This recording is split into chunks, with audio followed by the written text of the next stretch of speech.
Ya, Anda kembali bersama kami dalam Berita Satu View masih dengan Mas Tri Wangono dari Kompas.com dan juga Mas Budi Setiharso dari Majalah Tempo.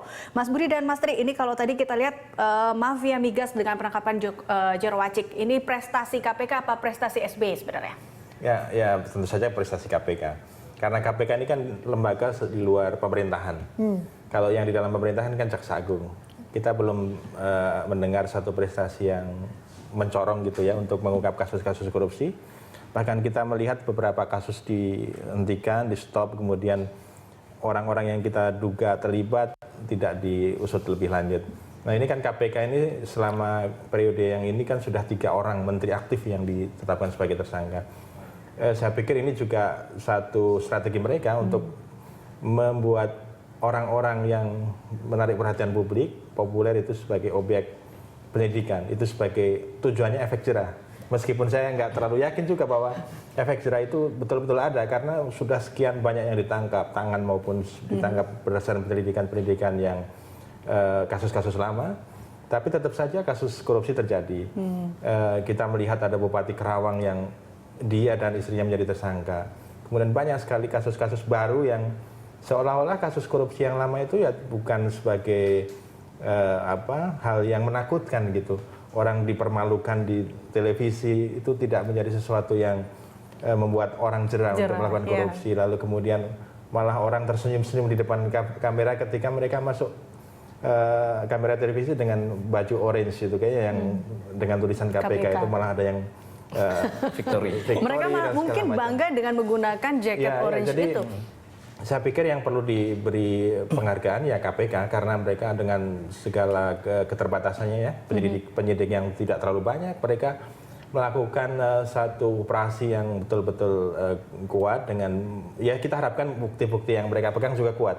Nah bahwa kemudian itu melibatkan 3 orang menteri yang sejauh ini mungkin nanti akan nambah saya nggak tahu ya harus kita nilai juga bahwa ini mungkin adalah konsekuensi dari dulu ketika awal pembentukan kabinet Pak SBY ini kan dia memberi semacam lapangan-lapangan kepada partai untuk menguasai bidang-bidang tertentu. Kita melihat ada kehutanan di PAN, kemudian pertanian itu ada di PKS, lalu kemudian sekarang ini Demokrat di energi dan beberapa pos.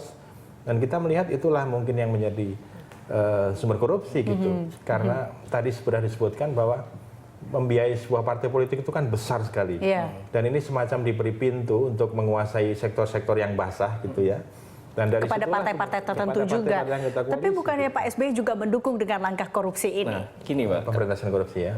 Mungkin saatnya korupsi ini. Sekarang Pak SBY sudah mau selesai ya. Ini saatnya berarti kita mengevaluasi pemerintahan SBY selama paling dekat 5 tahun terakhir lah. Saya masih ingat ketika di periode kedua, di awal periode kedua Pak SBY sudah menyatakan bahwa satu hal bahkan sampai iklannya Demokrat gitu ya, pemberantasan korupsi. Bahkan sampai membuat fakta integritas di antara kadernya terkait tidak akan melakukan korupsi. Yang terjadi perjalanan 5 tahun, kita tahu kasus Nazarudin, kasus Anas Urbaningrum, sekarang bahkan 2 menteri dari Demokrat, Andi Malarangeng di Kementerian Olahraga, kemudian sekarang Jero Wacik. Artinya komitmen yang dilakukan di awal itu tidak mempan. Ya. Artinya kalau dikatakan ini SBY berhasil atau gagal dalam hal pemberantasan korupsi, menurut saya masih belum gitu ya. Bahkan seperti kalau kita mau lihat lagi pembentukan KPK sejak era reformasi ini sebenarnya kan lembaga ad hoc. Karena kepercayaan publik terhadap kepolisian, kejaksaan itu yang masih rendah sehingga dibentuklah KPK untuk pemberantasan korupsi yang lebih intensif. Seharusnya menjadi tugas pemerintah adalah bagaimana lembaga ad hoc itu bisa mempengaruhi lembaga yang lain dalam ini kejaksaan, kepolisian agar semakin dipercaya, semakin bersih sehingga pemberantasan korupsi bisa makin intensif lagi.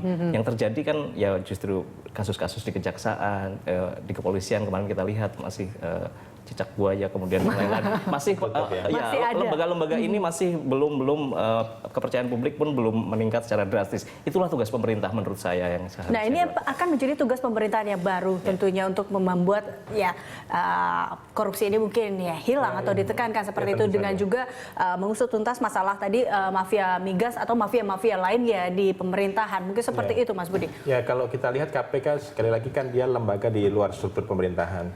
Tapi kita mengingat janji ketika kampanye Pak Jokowi kan dia mengatakan akan memperkuat lembaga KPK dengan antara lain menambah jumlah penyidik. Saya pikir itu kalau komitmen itu betul-betul dipenuhi, lalu kemudian KPK memiliki satu struktur yang kuat, anggarannya cukup besar untuk memberantas korupsi baik dari sisi pencegahan, dari penindakan, ya itu mungkin salah satu yang bisa dilakukan. Tentu saja dengan sambil memilih satu tim kabinet, tim di bawahnya juga yang bersih dan kuat gitu. Pemilihan tim-timnya juga atau menteri-menteri berikutnya. Ya, karena memang secara hukum dia tidak bisa mempengaruhi kerja KPK. Tapi secara kelembagaan dia bisa memperkuatnya dengan membuat anggaran yang lebih besar, dengan menunjukkan komitmen yang tinggi untuk mendukung KPK dalam melakukan tugas-tugasnya. Dan saya pikir kalau kita bisa berharap ya Pak Jokowi mampulah melakukan hal itu gitu ya. Mampu bukan lip service doang ya. Mudah-mudahan bukan seperti itu. Gitu. Oke Mas Tri. Ya, kalau melihat dari perjalanan Pak Jokowi gitu ya, sebelum menjadi presiden, kan dia juga sudah menunjukkan gitu ya bahwa dia melakukan itu memang benar-benar ingin melakukan sesuatu pembangunan sistem yang bersih dan ya transparan gitu.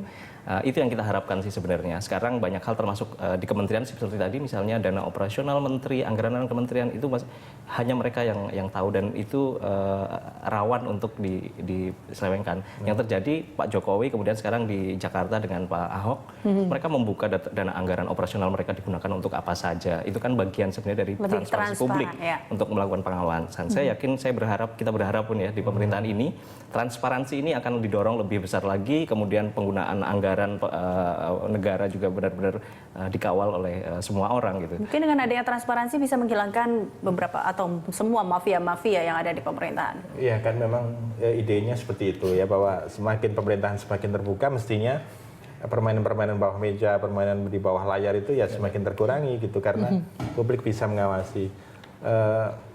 Tapi soal ini ya memang yang perlu diingatkan bahwa menjadi menteri itu bukan satu kesempatan ATM, untuk mendapatkan penghasilan yang lebih besar. Dia adalah satu tempat untuk mengejawantahkan kalau kata yang ini ya, untuk mewujudkan ide-idenya, ideologinya dan kemudian mengoperasionalkan apa yang dijanjikan oleh pemerintahan baru gitu. Jadi sekarang kan ribuan orang pengen jadi menteri kan, seolah-olah ini adalah satu lapangan pekerjaan baru yang mendapatkan penghasilan besar. Ini persaingan antara pemilihan CPNS sama seleksi menteri-menteri ya, jadi ada dua untuk tahun ini. Jadi bukan berarti kesempatan untuk melakukan korupsi, ini adalah satu tempat untuk mengabdi lah gitu ya, kurang lebih. Mengabdi tidak pakai tanda kutip ya? Ya harus. Baik, kita akan lanjutkan Mas Budi Mas Tri tentang pembahas ini, dan pemirsa Berita Satu View masih akan kembali sesaat lagi.